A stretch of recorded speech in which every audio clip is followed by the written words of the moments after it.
तो अब हम बात करते हैं कुछ इंपॉर्टेंट ड्रग अब्यूजेस के बारे में जो हमारे नीड पॉइंट ऑफ व्यू से बहुत इंपॉर्टेंट है, राइट। तो पहले हम बात करते हैं, हमारे एनसीईआरटी में दिया गया पहला है, वो है हमारा ओपियोइड्स, राइट। ओपियोइड का रिसेप्टर की बात करूँ तो ये सीएनएस और उसके साथ जीआईटी गैस्ट्रोइंटेस्टाइनल ट्रैक्ट में देखने को मिलता है। अगर ओपियोइड के सोर्स की बात करें तो वो कहाँ से, पूरा स्टेटमेंट याद रखना है, latex of Poppy plant. Poppy plant को और क्या बोलते हैं, पापावर सोमनीवरम। लिया कैसे जाता है, इसको स्नॉटिंग से लिया जाता है, इसको इंजेक्शन से भी लिया जाता है और इसको स्मोकिंग के थ्रू भी लिया जा सकता है। ये उसका केमिकल स्ट्रक्चर देख सकते हो मॉर्फिन का, उसके आगे और भी नाम है, हम उसके बारे में जानेंगे, राइट।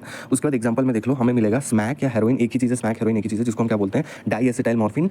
मॉर्फिन के डाईएसिटाइलेशन से हमें ये मिलता है, राइट। ये देख सकते हो मॉर्फिन भी इसको बोला जाता है, राइट। उसके बाद अगर हम इसके एक्शन की बात करें तो ये क्या है, इफेक्टिव सेडेटिव और पेन किलर है, यूजफुल है पेशेंट जो कि सर्जरी जा रहे हैं, जो लोग सर्जरी करें उनको भी दिया जाता है। डिप्रेसेंट है जो कि स्लो डाउन कर देता है बॉडी फंक्शंस को। कोई ऑर्डर नहीं है इसका, वाइट है, बिटर है, क्रिस्टलाइन सब्सटेंस ये है हमारा, राइट। आपको क्वेश्चन किससे पूछ सकता है कि किस थ्रू में इसको लिया जाता है, तो ये तीनों थ्रू से जाता है, स्नॉटिंग, इंजेक्शन और हमारा स्मोकिंग के थ्रू, राइट। ये आप देख सकते हो, डायग्राम पूछ सकता है, एनसीईआरटी में है, ये है ओपियम पॉपी का प्लांट। अब नेक्स्ट चलते हैं, नेक्स्ट है हमारा कैनाबिनॉइड्स। कैनाबिनॉइड जो है हमारा कैनाबिनॉइड रिसेप्टर होता है ब्रेन में, सेंट्रल नर्वस सिस्टम में, उसमें जाके वो हमारा क्या करता है, बाइंड करता है। अब ये मिलता कहां से देख लो, अगेन ये स्टेटमेंट इंपॉर्टेंट है, inflorescence, flower tips, leaves, resins of cannabis plant, जिसको हम क्या बोलते हैं, कैनबिस सटाइवा, राइट।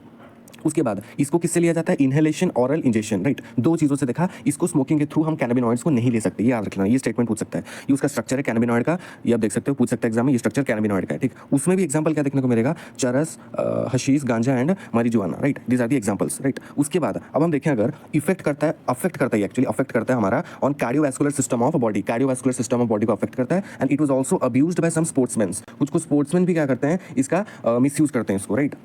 उसके तो अब हम देखते हैं स्टिमुलेंट्स के बारे में। ये स्टिमुलेंट्स क्या है, यहाँ पे मेजरली हम किसके बारे में बात करेंगे, कोका अल्कालॉइड्स के बारे में, जो कि एनसीईआरटी में दिया होगा, राइट। कोका अल्कालॉइड्स, अभी जो कोका अल्कालॉइड्स है इसमें हम क्या देखेंगे कि यहाँ पे हम इसका बस इतना याद रखो, कहाँ से, कौन से प्लांट से मिला था, एरिथ्रोजाइलम कोका से हमें देखने को मिला था ये, राइट। ये याद मत रखना, एरिथ्रोजाइलम कोका से मिला था हमारा ये, राइट। देखते हैं इनहेल कैसे करते हैं, इसको क्या कहते हैं, देखो कोकेन या कोका अल्कालॉइड बोला जाता है, कॉमनली कॉल्ड कोक और क्रैक। ये उसका स्ट्रक्चर देख सकते हो। एक ही चीज़ हमें एनसीईआरटी में मेंशन है कि हम इसको किसके थ्रू में लेते हैं, हम इसको लेते हैं स्नॉटिंग के थ्रू में, हम इसको स्नॉटिंग के थ्रू में लेते हैं, राइट। उसके बाद अब यहाँ पे अगर हम इसके एग्जांपल्स देखें, बोल चुका हूं ये वाला को क्या है, उसको क्रैक बोलते हैं। उसके बाद नेक्स्ट है हमारा, ये इंटरफेयर करता है with neurotransmitter dopamine, potent stimulator of CNS, मतलब ये यूफोर्बिया, जो कि हम टेम्पोररी हैप्पीनेस बोलते हैं, यूफोर्बिया स्टिमुलेट करते हैं जिससे एनर्जी भी इंक्रीज हो जाता है। एक्सेसिव यूसेज करेंगे तो हमें हैलुसिनेशंस हो सकता है, राइट। उसके बाद और एक दो हैलुसिनोजेंस होते हैं, जैसे हमारा एट्रोपा बेलाडोना और दतूरा, ठीक। ये दोनों टर्म्स याद रख लेना, एट्रोपा बेलाडोना दतूरा। इसको हम इनहेलेशन, ऑरल या इंजेक्शन से लेते हैं, सिंथेटिक होता है ये, ठीक है। तीनों फिर से बोला, ये तीन किस किस में आए थे, दो किस किस में आए थे, कैनबिस में भी आया था, कैनाबिनॉइड्स, इनहेलेशन और ओरल इंजेक्शन। स्मोकिंग से के बाद हमारा इंटरफेयर करता है इसी के जैसा, हमारे न्यूरोट्रांसमीटर डोपामिन के जैसा। एक्सेसिव कॉज हमारा, एक्सेसिव हमें क्या कॉज कर सकता है, हैलुसिनोजेंस। कुछ हेल्पफुल ड्रग्स भी हैं, उसके बारे में अगर बात करें तो ये देखो, ये तीन याद रखो, बार्बिचुरेट्स, बेंजोडाइजेपिन्स और एम्फेटामिन्स। बार्बिचुरेट्स, बेंजोडाइजेपिन्स और एम्फेटामिन्स, ये क्या होते हैं, ये यूज होते हैं